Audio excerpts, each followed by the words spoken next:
Dia manusia menjadikan berhalanya sebagai tempat, sebagai yang kalau tuan ayat 20 tu, dia menjadi jundun. Jundun ni adalah tentera tuan-tuan, pelindung. Mengawal keselamatan, memberikan kebahagiaan. Ini sifat kepada tentera. Jadi, kenapa saya sembah berhala ni? Sebab berhala ni lah yang datangkan saya keselamatan. Berhala ni lah yang memberikan saya perlindungan. Assalamualaikum warahmatullahi wabarakatuh. Alhamdulillahi rabbil alamin. Nahmaduhu wa nasta'inuhu wa nastaghfiruh. Wa na'udzu billahi min syururi anfusina wa min sayyiati a'malina. من يهده الله فلا مضل له ومن يضلل فلا هادي له أشهد أن لا إله إلا الله وحده لا شريك له وأشهد أن محمدا عبده ورسوله اللهم همنا رشدنا وعذنا من شر نفسنا ربي زدنا علما نافعا وارزقنا فهمه اللهم فهم النبيين وحفظ المرسلين وإلهام الملائكة المقربين برحمتك يا أرحم الراحمين سبحانك لا علم لنا إلا ما علمتنا إنك أنت العليم الحكيم ولا حول ولا قوة إلا بالله العلي العظيم أما بعد الحمد لله.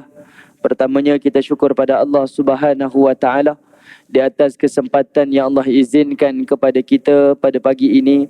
Sama-sama kita dapat menunaikan salat fardu subuh secara jamaah, yang mana yang dijanjikan daripada riwayat Uthman bin Affan dan riwayat Al-Imam Muslim, Nabi SAW menyebutkan man sallal isya fil jamaah faka'annama qama nisfal lail wa man sallal subha fil jamaah faka'annama sallal laila kullah. Kata Nabi SAW, sesiapa yang menunaikan salat fardu isya secara jamaah, maka dia telah menghidupkan separuh daripada malam tersebut dengan ibadah kepada Allah. Dan sesiapa yang menunaikan salat fardu subuh secara jamaah, maka dia kira telah beribadah sepanjang malam, beribadah kepada Allah Subhanahu wa taala. Mudah-mudahan tuan-tuan dengan kata syukur kepada Allah Taala atas nikmat diberikan kekuatan untuk melakukan amal soleh kepadanya, menjadikan kita ni Allah Ta'ala akan menambah-nambahkan lagi nikmat kita di masa yang akan datang. Seperti mana janji daripada Allah, la in syakartum la azidannakum wa la in kafartum inna azabi lasyadid.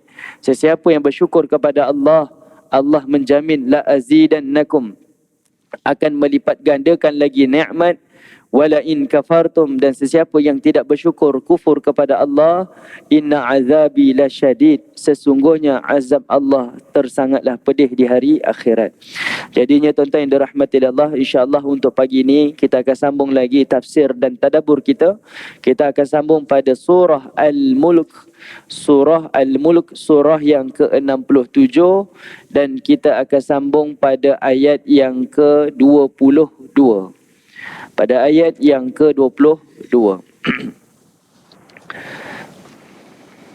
Baik, sebelum kita masuk pada ayat yang ke-22 tuan-tuan, perhatikan daripada ayat yang ke-20, kita ulang kaji sedikit, yang mana Allah Subhanahu wa taala telah menyebutkan amman hadzal ladzi huwa jundul lakum yansurukum min dunir rahman inil kafiruna illa fil ghurur. Kata Allah Subhanahu wa taala, siapakah dia yang menjadi tentera kepada kamu, yang akan menolong kamu selain daripada Allah Ar-Rahman? Orang-orang kafir itu tidak lainlah hanyalah dalam keadaan ghurur, iaitu dalam keadaan tertipu. Ayat 21 Allah menyebutkan amman hadzal ladzi yarzuqukum in amsaka rizqah bal lajju fi utuwin wa nufur. Kata Allah Subhanahu wa taala, siapakah dia yang memberi rezeki kepada kamu kalau Allah sudah menahan rezekinya? Sebenarnya orang kafir terus menerus dalam kesombongan dan menjauhkan diri. Ayat 20 dan ayat 21, tuan-tuan perhatikan, Allah menyebut dua kali perkataan hadza. Hadza ni tuan-tuan iaitu ini Dia merujuk kepada apa tuan-tuan? Inilah merujuk kepada sembahan-sembahan yang menjadi berhala. Ada manusia menjadikan berhalanya sebagai tempat, sebagai yang kalau tuan-tuan ayat 20 tu, dia menjadi jundun. Jundun ni adalah tentera tuan-tuan, pelindung. Mengawal keselamatan, memberikan kebahagiaan. Ini sifat kepada tentera. Jadi, kenapa saya sembah berhala ni? Sebab berhala ni lah yang datangkan saya keselamatan, berhala ni lah yang memberikan saya perlindungan. Dan satu lagi tuan-tuan, ayat 21, kenapa manusia sembah berhala? Sebab dia menyangka berhala itulah yang mendatangkannya rezeki. Ayat ni tuan-tuan menunjukkan kepada kita, ada manusia, dia sembah berhala tu dengan iktikad berhala ni Tuhan. Betul, ada iktikad macam tu. Berhala ni Tuhan saya. Dan ada manusia yang menolak. Saya tak percaya berhala ni Tuhan. Sebab saya yang cipta dia. Manusia yang membentuk dia. Saya sembah dia sebab saya merasakan Tuhan saya Allah. Cuma berhala yang saya sembah ni sebab dialah yang membantu saya beri rezeki, dialah yang bantu saya memberikan perlindungan. Dan ini i'tiqad daripada kebanyakan agama, dan inilah i'tiqad orang Quraisy. Quraisy tuan-tuan, bukan dia sembah patung-patung yang ada dekat Kaabah itu sebagai Tuhan tuan-tuan, tidak. Tetapi menjadikan patung itu sebagai perantaraan. Tuhannya Allah. Kata Allah Subhanahu wa taala, "Wala in sa'altahum man khalaqas samawati wal ard." Kalau kamu tanya pada dia, siapa yang jadikan langit bumi ni? Wasakhara syamsa wal qamar. Siapa yang jalankan bulan matahari ni? La yakulunallah. Allah sebut la yakulun, ada huruf lam dekat situ tuan-tuan. Lam itu bersifat lam muwatti' lil qasam. Iaitu dia kata dengan yakin dan pastinya Allah yang jadikan alam, yang bergerakkan alam, Tuhan saya Allah. Habis berhala ni buat apa? Yang ini sebagai pelindung, yang ini sebagai pembawa rezeki, yang ini sebagai ni. Yang inilah namanya berhala tuan-tuan. Sebab itu kita kena hati-hati dalam amal soleh yang kita lakukan. Ya, Tuhan saya Allah. Tapi iktikad yang lain tu meyakini ada sesuatu yang boleh mendatangkan manfaat dan ada sesuatu yang mendatangkan mudarat kepada kita. Sebab itu tuan-tuan, ada satu hadis kudusi, Allah Subhanahu wa taala berfirman dan Nabi sebut dalam hadis. Kata Allah Subhanahu wa taala, yu'dhini bani Adam. Kata Allah Taala, ada anak Adam yang menyakiti aku. Macam mana tuan-tuan manusia menyakiti Allah? Menyakiti ni bukan dari sudut fizikal tapi menyakiti ni dari sudut kita kata majaz, sebagai kiasan sahaja. Macam mana manusia menyakiti Allah? Kata Allah Subhanahu wa taala, apabila manusia itu yasubbud dahar wa anad dahar, kata Allah, apabila manusia itu memaki masa. Macam mana manusia memaki masa tuan-tuan? Orang dahulu, Arab jahiliyah, mereka akan kata, sebab masalah saya rugi, sebab masalah saya miskin, sebab masalah saya dibuang kerja. Kalau dia nak mengatakan sesuatu tuan-tuan, orang Arab jahiliyah akan salahkan kepada masa. Dia maki masa. Dan kata Allah, wa annad dahar, padahal akulah masa. Sebab Allah lah yang mengatur masa dan Allah lah yang ciptakan masa. Bagi masyarakat kita tuan-tuan, apa yang dimaksudkan dengan memaki masa ni? Orang kita dia tak memaki masa tuan-tuan, tapi orang kita menyandarkan sesuatu perkara berlaku bukan kepada Allah, tetapi kepada sesuatu. Contoh daripada ucapan kita, kita akan kata apa tuan-tuan? Kalaulah saya tak ke masjid, tak aksiden. Ini perkataan yang sama tuan-tuan dengan perbuatan orang-orang Arab jahiliyah. Dia menyandarkan seolah-olahnya kalau saya tak pergi masjid, saya tak aksiden. Kamu pergi masjid ke, tak pergi masjid ke, aksiden tetap berlaku sebab ia adalah ketetapan Allah. Kalau mula berintikad, kalaulah, ini perkara yang Allah Ta'ala kata, inilah anak Adam yang menyakiti aku. Samalah juga tuan-tuan, selain daripada perkataan kalau ni, masyarakat kita akan sebut apa tuan-tuan? Nasib baik dia ada. Kalau dia tak ada, habis kita. Seolah-olahnya asbab dialah saya selamat. Asbab dialah saya terselamat daripada kesusahan, mudarat dan sebagainya. Sedangkan yang memberikan kamu keselamatan, Yang memberikan kamu rezeki, yang memberikan kamu kejayaan adalah Allah. Okey. Jadi tuan-tuan yang dirahmati Allah, ayat 20, ayat 21 tu berhala di sini tak sekadar merujuk kita sembah tuan-tuan. Tapi bila ada i'tiqad, dia inilah yang datang rezeki, dia inilah yang memberikan perlindungan, yang inilah mengundang kemarahan daripada Allah Subhanahu wa taala. Sebab itu tuan-tuan boleh baca dalam satu surah. Cuba tuan-tuan buka surah Az-Zumar surah 39. Tuan-tuan tengok pada ayat yang ketiga.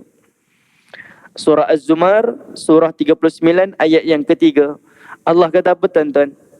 Ala lillahi dinul khalis. Iaitu ketahuilah, beribadah kepada Allah adalah mesti dalam keadaan bersih daripada kesyirikan. Allah highlight perkataan khalis.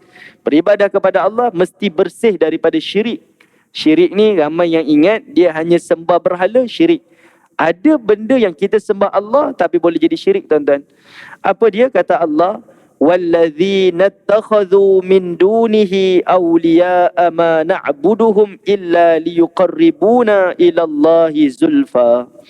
Kata Allah Subhanahu wa taala, orang-orang musyrik, walladzina, orang-orang musyrik, ittakhadhu min dunihi, mengambil sesuatu selain daripada Allah, awliya, dia menjadikan sesuatu itu sebagai pelindung dan juga penolong selain daripada Allah.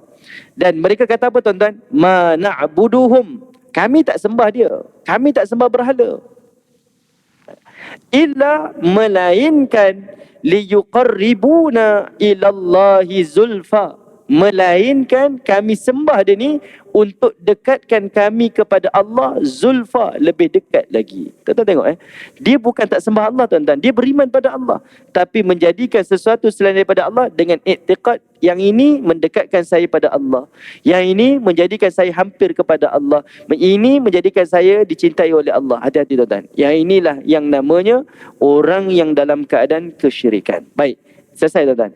Kemudian tuan-tuan, Allah Ta'ala menyebutkan pada ayat yang ke-20 tu tuan-tuan, mereka menjadikan berhala ini sebagai tentera yang menolong mereka selain daripada Allah. Dan Allah kata apa? Innal kafiruna illa fil ghurur. Orang-orang kafir itu dalam keadaan ghurur, iaitu dalam keadaan tertipu. Ghurur ni artinya tertipu tuan-tuan. Sebab itu dalam ilmu muamalah kita selalu sebut, kenapa produk ini tak syariah compliance? Sebab dia ada gharar, ada penipuan. Gharar, ghurur. Ini adalah penipuan. Amman hadzal ladzi yarzuqukum in amsaka rizqah. Kata Allah Ta'ala, ada yang menjadikan, siapakah yang memberi rezeki kepada kamu kalau Allah tegah rezeki kepada kamu? Ballaju fi utuwin wa nufur. Kata Allah Subhanahu wa taala, laju. Laju tu artinya terus menerus, ataupun kita istilah tuan-tuan sebagai kedegilan. Kita guna akal kita, kita boleh fikir tuan-tuan, kalau Allah tahan saya rezeki, siapa lagi boleh beri saya rezeki? Kalau Allah tak berikan perlindungan kepada kita, siapa lagi yang boleh perlindungan kepada kita tuan-tuan? Tapi manusia tak boleh fikir, dia tak nak gunakan akal dan panca indera dia, tetap dengan keyakinan-keyakinan yang tak ada asasnya. Kata Allah Ta'ala, laju, mereka ini degil, fi utu wa nufur, iaitu degil dalam keadaan sombong, dan dia ni nufur, dan menjauhkan dirinya daripada perkara-perkara yang hak. Baik, tengok ayat 22 tuan-tuan. Lalu Allah datangkan kepada kita satu perumpamaan. Kata Allah, afaman yamshi mukibban ala wajhi ahda amman yamshi sawiyan ala siratim mustaqim. Kata Allah Subhanahu wa taala, Allah tanya pada kita tuan-tuan. Persoalan yang Allah sebut dalam ayat 22 ni bukan untuk dijawab, tapi untuk kita berfikir.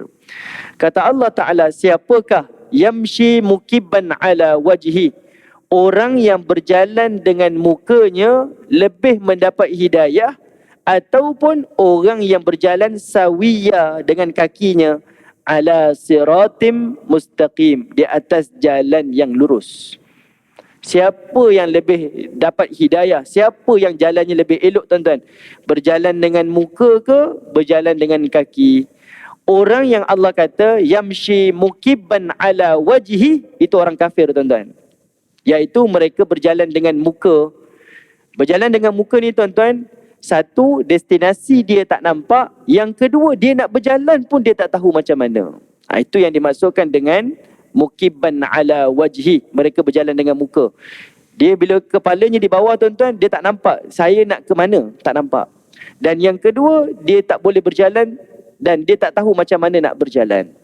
Dan Allah Ta'ala bagikan perbandingan orang mukmin pula, yamshi sawiyan ala siratim mustaqim. Orang mukmin pula perumpamaannya mereka berjalan tegap. Sawiya, tegap tuan-tuan, maksudnya kakinya di bawah, tegap. Macam normal ni tuan-tuan. Ala siratim mustaqim, dan dia berjalan di atas jalan yang lurus. Allah tanya, di antara dua ni siapa yang lebih yang mendapat hidayah? Siapa yang mendapat petunjuk? Persoalan ni tuan-tuan untuk kita sama-sama fikirkan. Okey, dan kata Al-Hafiz Ibnu Katsir tuan-tuan, ayat yang 22 ni di dunia dia sebagai satu perbandingan. Tapi di hari akhirat tuan-tuan, dia adalah perkara realiti. Seperti mana disebutkan dalam hadis Nabi SAW, dalam hadis yang sahih. Kata Nabi SAW, manusia bangkit saja daripada kubur, ada di antara mereka berjalan dengan kakinya. Dan ada manusia yang akan berjalan dengan tangannya. Dan ada juga manusia yang akan berjalan dengan mukanya. Daripada kubur sampailah ke padang mahsyar. Inilah tiga keadaan yang manusia berjalan. Dan dalam satu hadis riwayat Al-Bukhari tuan-tuan, ada seorang sahabat riwayatkan, aku pernah dengar, yang mana ada seseorang tanya pada Anas bin Malik. Iaitu Anas bin Malik bercerita, macam mana pula kalau mereka tu Allah jalankan dengan muka? Ini soalan yang kita tanya. Macam mana Allah jalankan manusia dengan muka?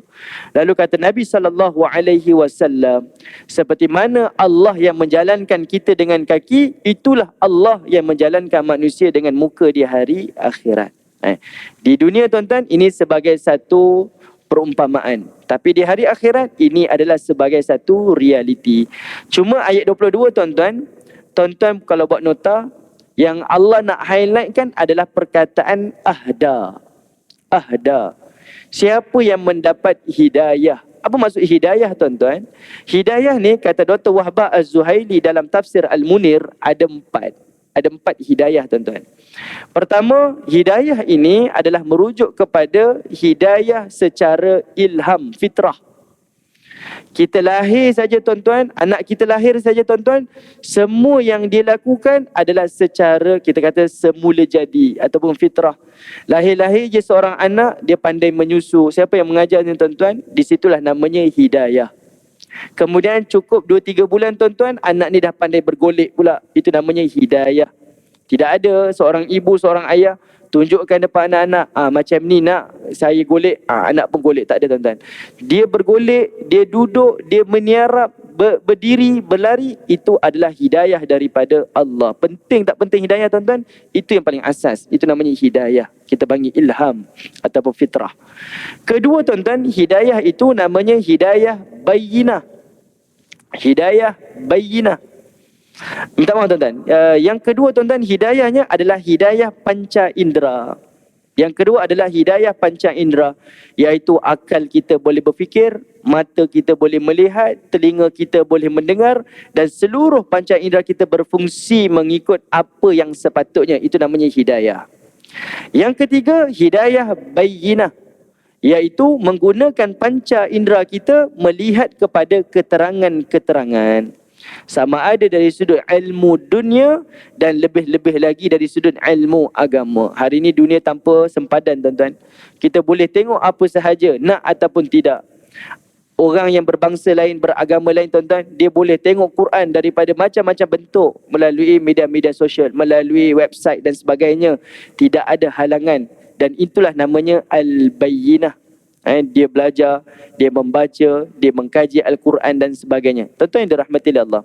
Hidayah bayyinah ini juga dikenali sebagai hidayah at-taufiq. Macam mana tuan-tuan? Berapa ramai kalangan kita, dia tahu solat itu wajib. Tapi berapa ramai yang tak diberikan kekuatan untuk mendirikan solat? Solat wajib ke tidak? Wajib. Tapi kenapa tinggalkan solat? Saya tak ada jawapan. Ini hidayah tuan-tuan. Hidayah. Okey. Buat baik kepada ibu bapa, saya tahu itu adalah perintah wajib. Kenapa ya derhaka pada ibu bapa? Saya tak ada jawapan. Ini namanya hidayah. Hidayah ni dari satu level ke satu level, tuan-tuan. Dan yang keempatnya, hidayah namanya hidayah al-jannah, menuju kepada syurga Allah Subhanahu wa taala. Sebab itu bila kita baca surah Al-Fatihah, ihdinas siratal mustaqim, tunjukkanlah kami jalan yang lurus. Ihdina tu tuan-tuan hidayah, iaitu hidayah ke syurga Allah Subhanahu wa taala. Okey. Baik, ayat 23 tuan-tuan. Allah menyebutkan, "Qul," katakanlah wahai Muhammad, "Huwallazi ansha'akum." Dialah Allah yang menjadikan kamu. Ini nikmat tuan-tuan. Dialah Allah yang menjadikan kamu. Kenapa kamu kena beriman kepada Allah? Kenapa kamu kena taat kepada perintah Allah? Benda yang paling pertama sekali Allah kata, "Allazi ansha'akum." Dialah Allah yang menjadikan kamu. Saya dah sebut tuan-tuan sebelum ni. Perkataan ansya'a, dia adalah bererti Allah menjadikan, menciptakan daripada satu bentuk ke satu bentuk yang lain dalam bentuk yang tak sama. Dan perkataan ansya'a ini adalah merujuk kepada kita daripada sperm berubah menjadi zygote, fetus, bla bla bla, embrio dan sebagainya, tuan-tuan. Kalau dalam ilmu Quran disebut daripada kita ni nutfah, alaqah, mudghah, laham, idham. Perubahan tu berbentuk-bentuk. Daripada satu bentuk ke satu bentuk, sampailah Allah jadikan kita dalam keadaan sempurna. Ini namanya ansya'akum. Dan perkataan inilah menunjukkan Allah ni memang tepat dan dialah Tuhan yang sebenar-benarnya. Sebab perkataan ini Allah tak kata khalaqa saja. Kalau khalaqa, daripada tak ada kepada ada. Tapi kalau kena perkataan ansya'a, iaitu perubahan daripada satu bentuk ke satu bentuk yang lain. Kemudian Allah kata apa? وَجَعَلَ لَكُمُ السَّمَعَ وَالْأَبْصَارِ وَالْأَفْئِدَةِ. Dan dialah Allah yang menjadikan kamu as-sama', iaitu pendengaran, wal-absar, penglihatan, wal-af'idah, dan juga hati. Baik, yang ni pun kita dah bincang tuan-tuan sebelum ni. Kalau tuan-tuan perhatikan sekadar ulang kaji, perkataan as-sama' Allah sebut dalam bentuk singular. Manakala perkataan al-absar Allah sebut dalam bentuk plural. Dan wal-af'idah Allah sebut pun dalam bentuk plural, tuan-tuan. Kenapa, tuan-tuan? Pertama, tuan-tuan perhatikan, Allah mendahulukan perkataan as-sama', pendengaran, lebih awal daripada mata, al-absar. Aku berikan kamu pendengaran. Baru Allah kata aku berikan kamu penglihatan. Sebab secara biologinya, tuan-tuan, ya, manusia ni telinganya lebih berfungsi terlebih dahulu daripada mata dan panca indera yang lain. Sebab itu kalau anak-anak ataupun janin yang ada dalam rahim ibu ni, selalu doktor pesan, kalau dia dah masuk 6 bulan, 7 bulan, 8 bulan, anak ni dah boleh mendengar. Ayah kena cakap banyak-banyak dengan anak dalam kandungan. Ibu kena banyak-banyak baca Quran bagi anak yang dalam kandungan ni mendengar. Sebab apa? Telinganya telah berfungsi lebih awal. Dan mata tu datang kemudian, tuan-tuan. Itu pertama. Kedua, kenapa Allah sebut perkataan as-sama' dalam bentuk singular, manakala al-absar dalam bentuk plural? Sebab fungsi telinga manusia ni, dia hanya dapat satu arah saja, tuan-tuan. Dia hanya daripada satu arah saja. Bayangkan kalau ada 3 penceramah, tiga-tiga membaca surah Al-Mulk, tuan-tuan nak dengar mana satu, tuan-tuan? Saya tak boleh dengar. Saya tak faham mana satu yang nak dengar. Sebab telinga kita ni ada satu arah je. Dia boleh dengar daripada satu arah. Dia tak boleh daripada banyak arah. Anak kita 3-4 orang. Tiga-tiga panggil ayah, ibu. Kita nak dengar masa tu, tuan-tuan. Selalu kita kata, cakap satu-satu. Mama tak dengar lah. Along cakap dulu. Angah cakap kemudian. Adik cakap kemudian. Sebab apa? Kita tak boleh dengar banyak perkara. Kita hanya dengar daripada satu arah sahaja. Tetapi berbeza dengan al-absar, pandangan manusia tak terhad, tuan-tuan. Pandangan manusia dalam masa sama tengok ceramah, dalam masa sama boleh tengok handphone. Ni bukan nak menyindir, tuan-tuan. Sambil tengok ceramah boleh tengok handphone. Sambil tu, tuan-tuan, boleh tengok tempat yang lain dan sebagainya. Ini fungsi mata. Dan al-absar yang kita bincang awal dahulu, tuan-tuan, mata ni ada 3 paling minimal lah. Iaitu mata kepala kita, yang ini disebut sebagai ro'a, melihat. Dia ada nazar, iaitu mata akal kita, kita melihat dan kita berfikir. Dan dia ada absar, basar, dia ada mata hati kita. Ada orang melihat dengan mata hati dia. Ini namanya al-absar. Dan yang ketiga Allah kata wal afidah, iaitu hati dekat sini, tuan-tuan. Kalau Allah gunakan perkataan al-qalbu, itu adalah fungsi kepada hati kita. Dia berdegup, dia bekalkan darah, dia dan sebagainya, itu namanya al-qalbu. Tapi kalau al-afidah, inilah hati yang menyimpan dendam kesumat, inilah hati yang ikhlas, inilah hati yang ada perasaan marah, inilah hati yang ada segala-galanya lah. Ada emosi-emosi yang sebagainya. Kenapa Allah sebut 3 benda ni tuan-tuan? Sebab 3 benda ni Allah kata aku berikan kamu pendengaran, penglihatan dan juga hati. Sebab 3 benda ni akan dihisap oleh Allah Ta'ala. Kalau Allah kata, aku berikan kepada kamu al-udhunun wal-ainun, beri kamu telinga, penglihatan dan al-qalbu, hati. Maka tuan-tuan, ada manusia di hari akhirat akan kata apa pada Allah? Wahai Allah, kamu beri aku telinga tapi aku bekak. Kamu beri aku mata tapi aku buta. Jadi tak boleh hisap. Jadi Allah sebut dia punya fungsi dia. Allah tak kata telinga, Allah kata pendengaran. Allah tak kata mata, Allah kata penglihatan. Itu menunjukkan nikmat yang Allah beri dan Allah hisap ni semuanya adalah nikmat yang berfungsi dan akan dihisap, dipertanggungjawab di hari akhirat. Tapi kata Allah Ta'ala, qalilan ma tashkurun.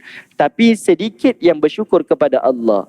Al-Hafiz Ibnu Kathir kata tuan-tuan, perkataan syukur dekat sini artinya menggunakan nikmat panca indera ini adalah untuk melakukan ketaatan dan melakukan apa yang Allah perintah dan meninggalkan apa yang Allah larang. Itu perkataan syukur.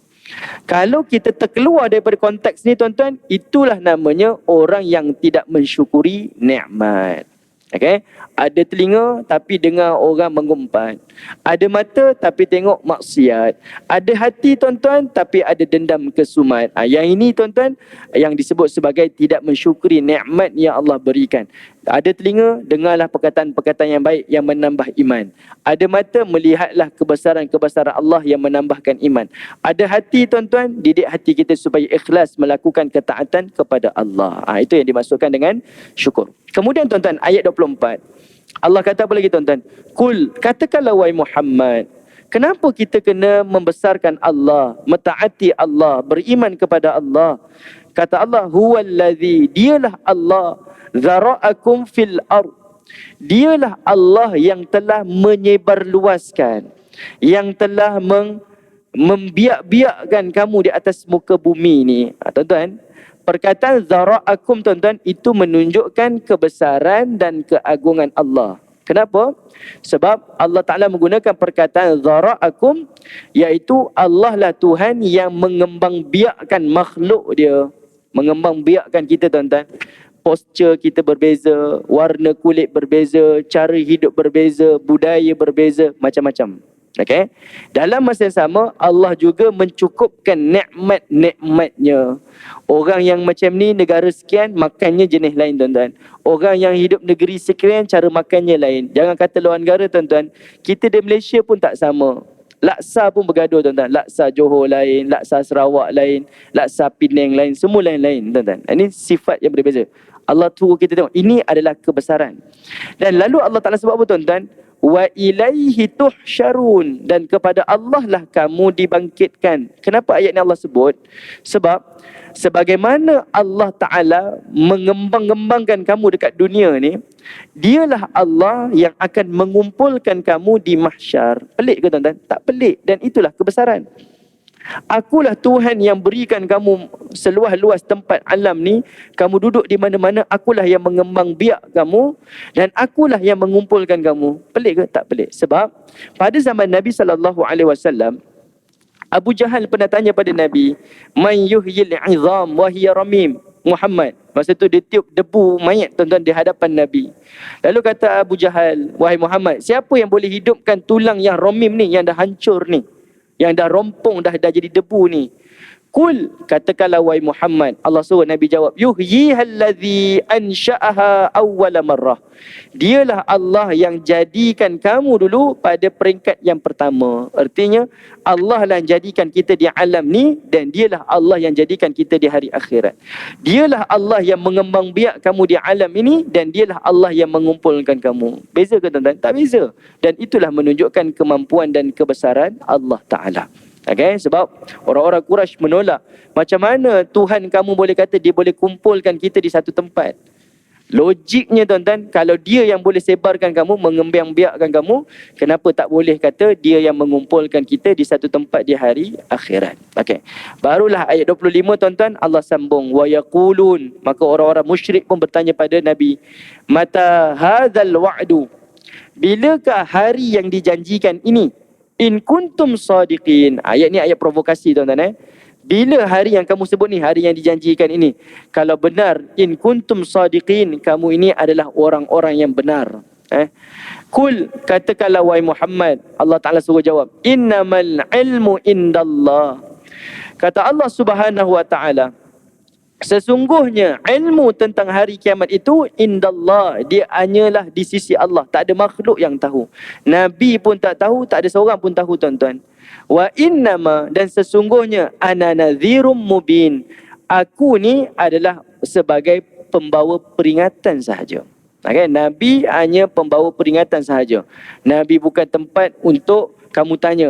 Ini soalan yang normal tuan-tuan ditanya oleh orang musyrik kepada Nabi SAW. Sikit-sikit cerita kiamat, sikit-sikit cerita kiamat, bila berlaku kiamat. Jadi Allah ajar Nabi SAW jawapan dengan paling mudah. Bukan aku yang tahu bila kiamat, itu kerja Allah. Aku hanya pembawa peringatan sahaja. Aku hanya utusan yang mengingatkan kamu tentang hari kiamat. Lalu tuan-tuan, pada ayat 27, kata Allah, falamma ra'auhu zulfatan si'at wujuhul ladzina kafaru.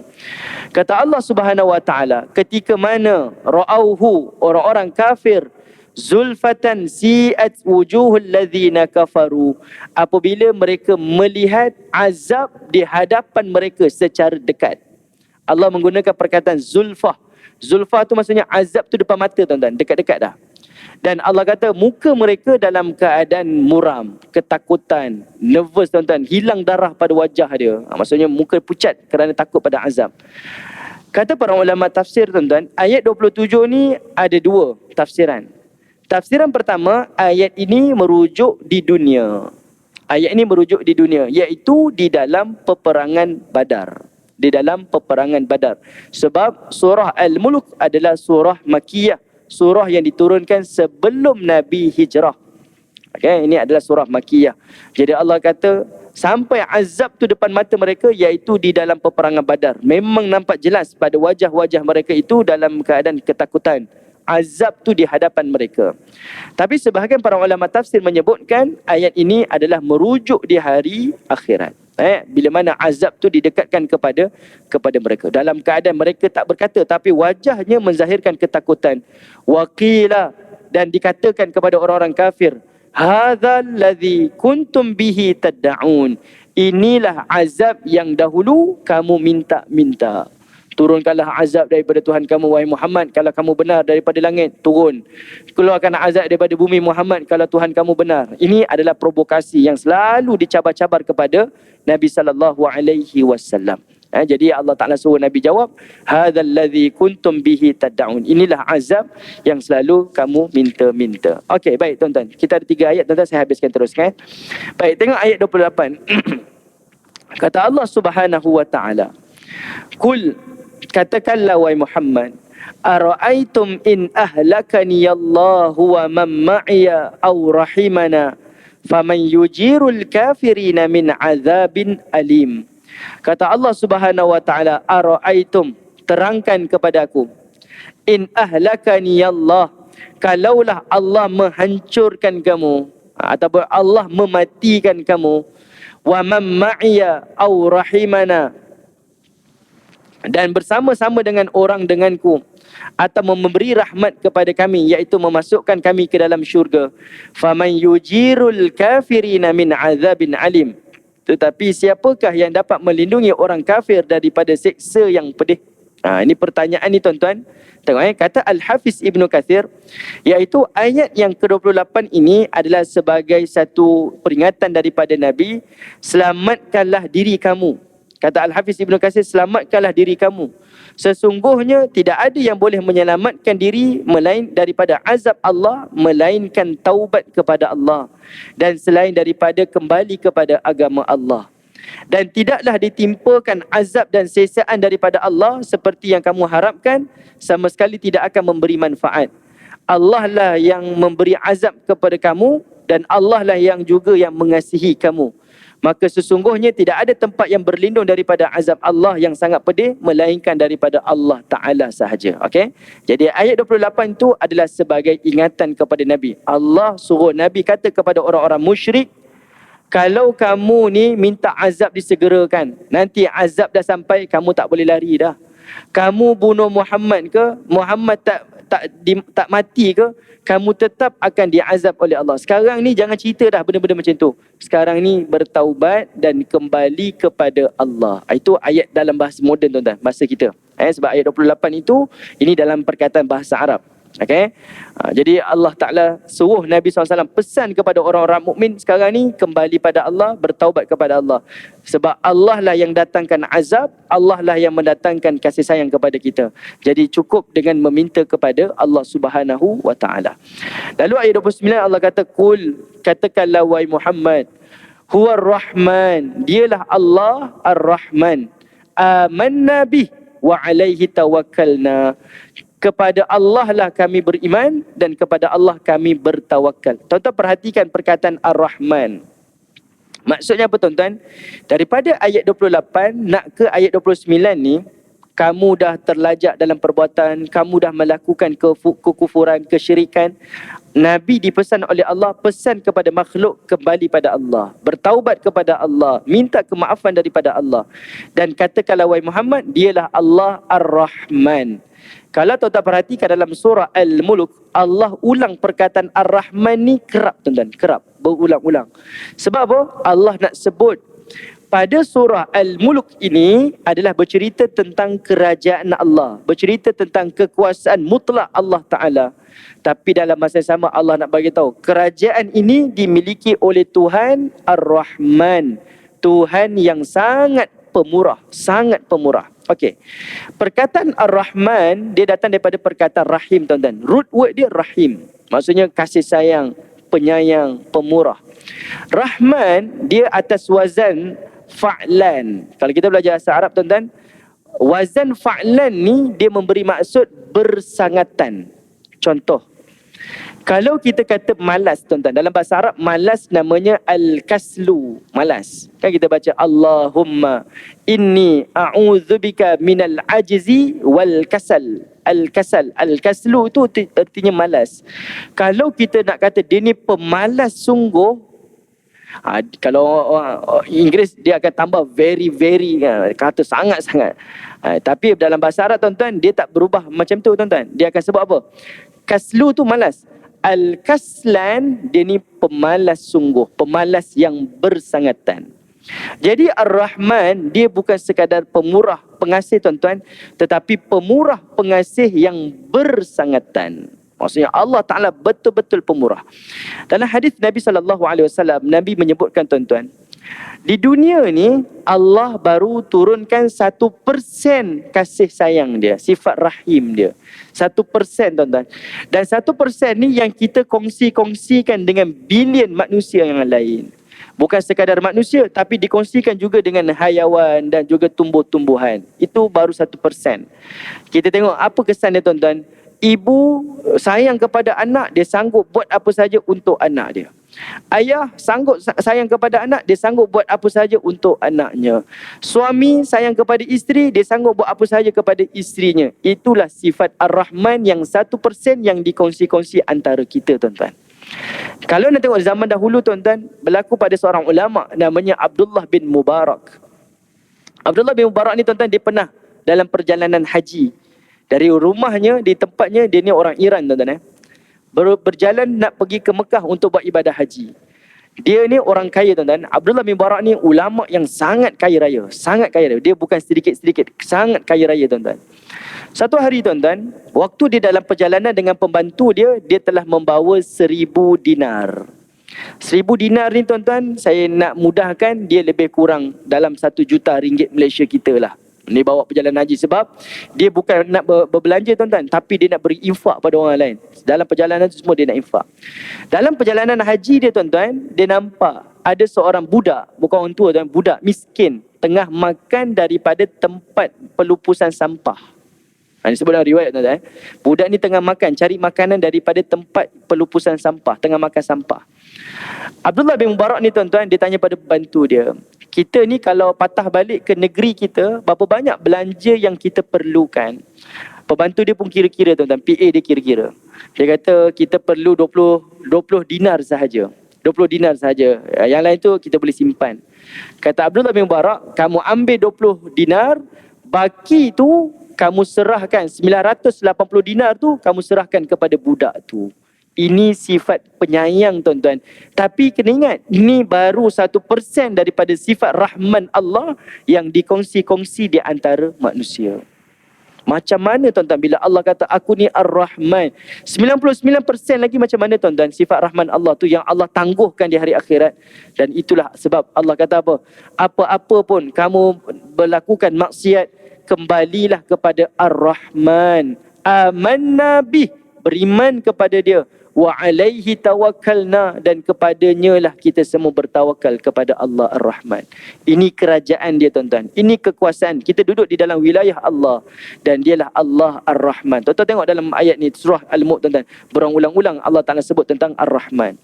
Lalu Allah kata apa? Fasata'lamuna man huwa fi dhalalim mubin. Nanti di hari akhirat Allah sebut ada perkataan huruf sin dekat situ. Fasata'lamu, sin dekat situ. Future tense kat situ tuan-tuan. Dan nanti akan datang, kamu akan tahu siapa yang fi dhalalim mubin, siapa yang berada dalam keadaan kesesatan. Siapa yang dalam kesesatan. Sebab orang-orang musyrik menuduh Nabi ni sebagai sesat. Bukan zaman Nabi je, tapi zaman Nabi-Nabi yang terdahulu pun macam tu juga. Dituduhnya Nabi-Nabi ni sesat. Jadi Allah kata mudah macam inilah. Kamu beriman pada aku, tawakal kepada aku. Kalau kamu tak nak beriman, tak apa. Tunggu di hari akhirat, kita sama-sama tengok siapa yang dikatakan sebagai dhalalim mubin. Orang-orang yang sesat lagi nyata. Lalu kata Allah, Qul, katakanlah wahai Muhammad, Ara'aitum, terangkanlah kepada aku ni, in asbaha ma'ukum ghawra, faman ya'tikum bima'in ma'in. Kalau sumber air minuman kamu menjadi kering, siapakah yang mendatangkan air yang mengalir bagimu? Baik, ayat 30 ni merujuk pada apa tuan-tuan? Tiba-tiba Allah cerita tentang air ni. Tiba-tiba Allah Ta'ala bicara tentang air ni. Apa maksudnya tuan-tuan? Tafsiran yang pertama tuan-tuan, air ni adalah merujuk kepada seluruh punca air yang ada dekat alam ni. Yang turun daripada langit, yang keluar daripada bumi. Okay? Sebab air menjadi sumber utama dalam kehidupan kita. Biar tak ada api tuan-tuan, jangan tak ada air.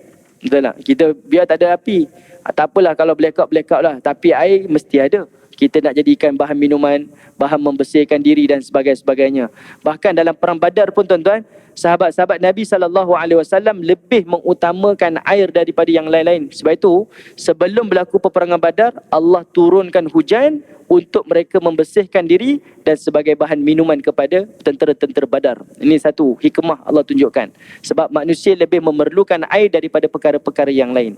Yang kedua tuan-tuan, Allah Ta'ala sebutkan air dekat sini adalah merujuk kepada orang musyrik. Iaitu mereka duduk di Mekah dan mereka tahu Mekah ini adalah tanah gersang, kering kontang, tidak ada kehidupan. Itu sejarah negeri mereka. Dan mereka duduk di situ dan mereka jadi saksi kawasan itu jadi subur, hijau. Kawasan itu menjadi tempat tumpuan manusia. Asbab kerana adanya Zam-Zam. Jadi Allah suruh manusia berfikir, orang-orang musyrik berfikir, kalau aku jadikan telaga ini berhenti tu, siapa lagi yang akan dapat turunkan air di sini? Air hujan tak turun tuan-tuan. Air yang berada di Mekah tak keluar, melainkan adalah telaga Zam-Zam. Kamu kena ingat, kamu bermula kehidupan di negeri ini adalah kerana punca air ini. Maka sebab itulah Allah Ta'ala tanyakan kepada mereka untuk mereka berfikir. Dan inilah tuan-tuan surah Al-Mulk yang kita baca tuan-tuan dalam beberapa siri ini. Mudah-mudahan menjadi pengeringatan kepada kita untuk terus kembali kepada Allah, beriman kepada Allah. Dan inilah surah yang namanya Al-Munjiyah Al-Mani'ah, sebagai pelindung pembantu kita di hari akhirat. Dan surah ini akan bersama-sama dengan pembacanya sehinggalah kita ini telah dijamin masuk ke dalam syurga Allah Subhanahu wa Ta'ala. Jadi mudah-mudahan Allah berikan kita syafaat dan semoga Allah Ta'ala menambahkan keimanan kita insya-Allah. Wallahu ta'ala a'lam. Assalamualaikum warahmatullahi wabarakatuh.